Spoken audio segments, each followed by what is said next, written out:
Rights అని కూడా అంటాము. ఈ ప్రాథమిక హక్కులు అనేది మన రాజ్యాంగంలో 3వ భాగంలో అమలుపరచడం జరిగింది. మనకి ప్రాథమిక హక్కులు అనేది 12వ ఆర్టికల్ నుండి 30వ ఆర్టికల్ వరకు ఉంటాయన్నమాట. సో మనం పార్ట్ 1 అండ్ పార్ట్ 2 అంశాలను ముందు వీడియోలో వివరంగా తెలుసుకున్నాం. సో ఇప్పుడు మనం ప్రాథమిక హక్కులు గురించి తెలుసుకుందాం. ఫస్ట్ ప్రాథమిక హక్కుల గురించి తెలుసుకోవాలనుకుంటే ఫస్ట్ ప్రాథమిక హక్కు అంటే ఏంటిదో మనం క్లారిటీగా తెలుసుకోవాలి.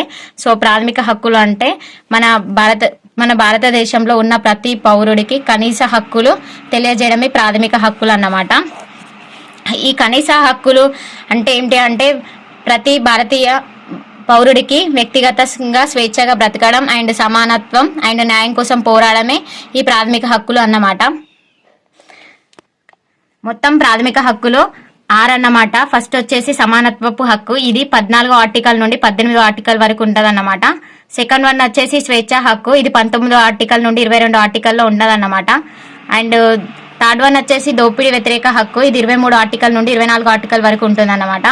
అండ్ ఫోర్త్ వన్ వచ్చేసి మత స్వాతంత్రపు హక్కు, ఇది 25 నుండి 28వ ఆర్టికల్లో ఉండడం జరుగుతుంది. అండ్ 25 స్వాతంత్రపు విద్యా హక్కు, ఇది 29 నుండి 30 ఆర్టికల్ వరకు ఉంటుంది అన్నమాట. అండ్ సిక్స్త్ వన్ వచ్చేసి రాజ్యాంగ పరిహారపు హక్కు, ఇది 32 ఆర్టికల్లో ఉండడం జరుగుతుంది. సమానత్వ హక్కు గురించి తెలుసుకుందాం. ఈ సమానత్వపు హక్కుల్లో ఏమేమి ఆర్టికల్స్ ఉన్నాయి, ఏ యొక్క ఆర్టికల్ దేని గురించి తెలియజేస్తుంది అనేది తెలుసుకోవడానికి మనం ఈ సమానత్వ హక్కు గురించి పూర్తిగా తెలుసుకుందాం. ఈ సమానత్వపు హక్కు 14వ ఆర్టికల్ నుండి 18వ ఆర్టికల్ వరకు ఉంటుంది. ఫస్ట్ వన్ ఆర్టికల్ 14, ఇది ఏం తెలియజేస్తుందంటే చట్టం ముందు అందరూ సమానమే. అంటే ఏంటంటే కుల మత అనేది ఏం తేడా లేకుండా అందరూ సమానంగా ఉండడమే అనేది ఆర్టికల్ 14 యొక్క లక్ష్యం. అండ్ ఆర్టికల్ 15 వచ్చేసి మత కులం లింగం ఆధారంగా వివక్ష నిషేధం. అంటే మనం ఏదైనా ఎక్కడైనా జాబ్ చేయాలన్నా కానీ ఎక్కడైనా వర్క్ చేయాలన్నా కానీ సో మత కుల లింగ వివక్షత చూపించకుండా ఉండడమే ఆర్టికల్ 15వ లక్ష్యం. అండ్ ఆర్టికల్ 16, ఇది ఉద్యోగాల సమాన అవకాశాలు. అంటే ఈ ఉద్యోగాల సమాన అవకాశాలు అంటే భారతదేశంలో ప్రతి పౌరుడు కుల మత భేదాలు లేకుండా ప్రతి ఉద్యోగానికి దరఖాస్తు చేసుకోవాల్సిందే అని ఆర్టికల్ 16 తెలియజేస్తుంది. నెక్స్ట్ వన్ వచ్చేసి ఆర్టికల్ 17, ఇది అంటరానితనాన్ని గురించి రద్దు చేస్తుంది.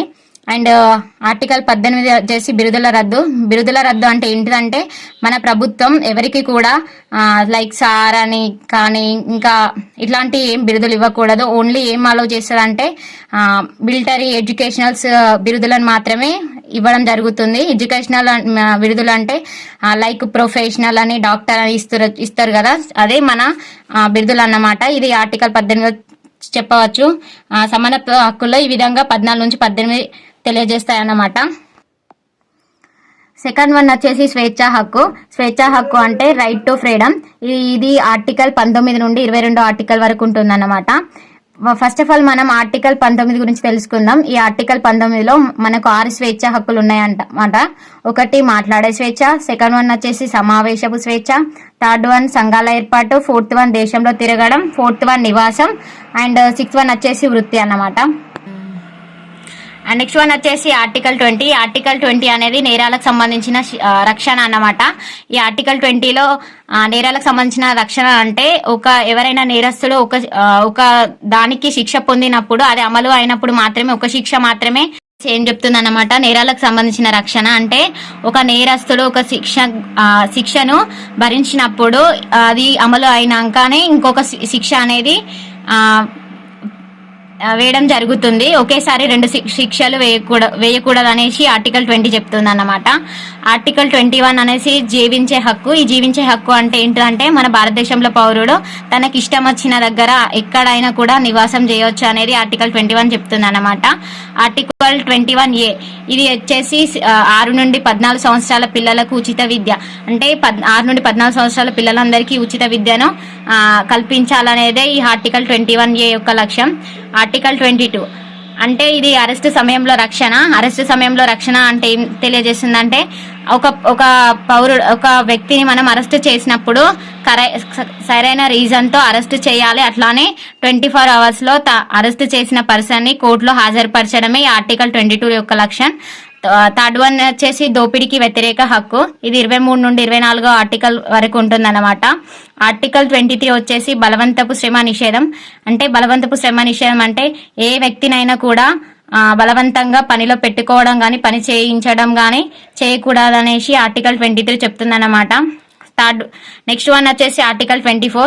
ఈ ఆర్టికల్ 24 ఏం తెలియజేస్తుంది అన్నమాట అంటే 14 సంవత్సరాల లోపు పిల్లల్ని ప్రమాద కణాల్లో పెట్టరాదు. అంటే ఎవరు కూడా 14 సంవత్సరం లోపు ఉన్న పిల్లల్ని ఎవరు కూడా బయట కానీ ఎక్కడ కర్మాగారాలలో ఇంకెక్కడైనా కూడా పని చేయించుకోవద్దు అనేసి ఈ ఆర్టికల్ 24 చెప్తుంది. ఎవరైనా 14 సంవత్సరాల లోపు ఉన్న పిల్లల్ని ఎవరైనా పనుల్లో పెట్టుకుంటే మనం ఈ ఆర్టికల్ 24 ప్రకారం మనం వాళ్ళ మీద కంప్లైంట్ ఇవ్వచ్చు అన్నమాట.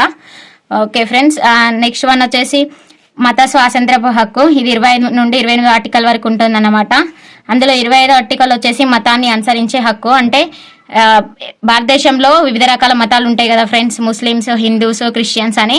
సో ఎవరైనా కూడా వాళ్ళ మతాన్ని వాళ్ళు అనుసరించుకోవడమే దీని యొక్క లక్ష్యం. అండ్ 26th ప్రచారం చేసే హక్కు. ఈ 26th ఆర్టికల్ ప్రచారం చేసే హక్కు అంటే ఏంటిదంటే ఎవరైనా కూడా వాళ్ళ మతాన్ని వాళ్ళు ప్రచారం చేసుకోవచ్చు అనేది ఆర్టికల్ 26 చెప్తుంది. అండ్ ఆర్టికల్ 26(7) వచ్చేసి మత సంస్థల నిర్వహణ. మత సంస్థల నిర్వహణ అంటే ఎవరైనా కూడా ఏ మతస్థులైన వాళ్ళ యొక్క సంస్థలు నిర్వహించుకోవచ్చు అని, కాలేజీలు కానీ ఇంకేమైనా సంస్థలు కానీ నిర్వహించుకోవడమే ఈ ఆర్టికల్ 27 యొక్క లక్ష్యం. అండ్ 28th ఆర్టికల్ వచ్చేసి ప్రభుత్వ పాఠశాలలో మత బోధన ఉండరాదు. సో మన ప్రభుత్వ పాఠశాలలో వాళ్ళకు సంబంధించిన మతాల యొక్క బోధన చేయకూడదు అనేసి ఆర్టికల్ 28 చెప్తుందన్నమాట. అండ్ 5th వన్ వచ్చేసి సాంస్కృతిక విద్యా హక్కులు. ఇది 29 ఆర్టికల్ నుండి 30 ఆర్టికల్ వరకు ఉంటుందన్నమాట. సో ఈ ఆర్టికల్ 29 వచ్చేసి భాషా సంస్కృతి రక్షణ.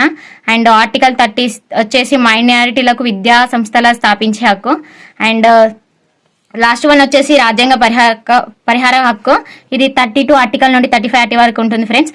ఈ ఆర్టికల్లో ఈ రాజ్యాంగ పరిహార హక్కు అనేది చాలా ఇంపార్టెంట్ ఫ్రెండ్స్. ఎందుకంటే ఇది చాలా యూజ్ అవుతుంది అన్నమాట. ఎందుకంటే ఈ ప్రాథమిక హక్కుల్లో ఏమైనా కూడా మనం చేంజ్ చేయాలి అనుకుంటే పార్లమెంట్కి సంబంధించిన ఆర్టికల్ అనేది మనకి రాజ్యాంగ పరిహార హక్కులో మాత్రమే ఉంటుంది. సో ఆర్టికల్ 32 అనేది ప్రాథమిక హక్కులకు ఎవరైనా గురైతే వాళ్ళు ఎక్కడికైనా సుప్రీంకోర్టు కానీ లేకపోతే హైకోర్టుకు వెళ్ళి వాళ్ళ న్యాయం కోసం పోరాడవచ్చు. సో ఈ ఆర్టికల్ 32 ప్రకారం ఎవరైనా ప్రాథమిక హక్కులకు గురైతే సో వాళ్ళు సుప్రీంకోర్టుకు కానీ ఇండియాలో ఉన్న హైకోర్టుకు కానీ వెళ్ళి వాళ్ళ యొక్క సమస్యను పరిష్కరించుకోవచ్చు అనేది ఈ రాజ్యాంగ పరిహార హక్కులోని 32 ఆర్టికల్ తెలియజేస్తుంది.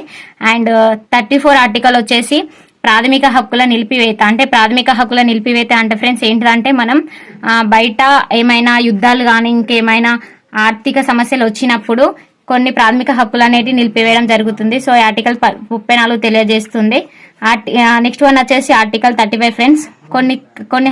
కొన్ని హక్కులకు సంబంధించిన చట్టాలు మాత్రమే పార్లమెంట్ మాత్రమే మార్పు చేస్తుంది. సో నేను ఇప్పుడు చెప్పిన కదా ఫ్రెండ్స్, రాజ్యాంగ పరిహార హక్కు అనేది ఏమైనా లోని 35 ఆర్టికల్ ఏమైనా మనము ప్రాథమిక హక్కులు చేంజ్ చేయాలంటే ఈ ఆర్టికల్ 35 ప్రకారమే చేంజ్ చేసుకోవచ్చు ఫ్రెండ్స్. ఇందాక మనం అన్ని హక్కుల గురించి అన్ని ఆర్టికల్స్ గురించి తెలుసుకున్నాం కదా ఫ్రెండ్స్. నేను కొన్ని క్వశ్చన్స్ అయితే అడుగుదాం అనుకుంటున్నా మిమ్మల్ని. మీకైతే ఆన్సర్స్ తెలిస్తే కామెంట్ సెక్షన్ లో ఆన్సర్స్ పెట్టండి. ఫస్ట్ ప్రాథమిక హక్కుల పరిధి అంటే ఎక్కడ ఏ ఆర్టికల్ నుండి ఏ ఆర్టికల్ వరకు ఎండ్ అవుతుందో ఒకసారి మీరు కామెంట్ సెక్షన్ లో పెట్టండి. సెకండ్ క్వశ్చన్ వచ్చేసి అంటరానితనం రద్దు ఏ ఆర్టికల్ సంబంధించినది కూడా కామెంట్ సెక్షన్ లో పెట్టండి. అండ్ ప్రస్తుతం ఆస్తి హక్కు యొక్క ఏ ఆర్టికల్ ని సూచిస్తుంది కూడా పెట్టండి. Thank you friends. వీడియో అయితే చూసినందుకు థ్యాంక్ యూ. వీలైతే లైక్ అండ్ షేర్ సబ్స్క్రైబ్ కూడా చేయండి. Thank you friends.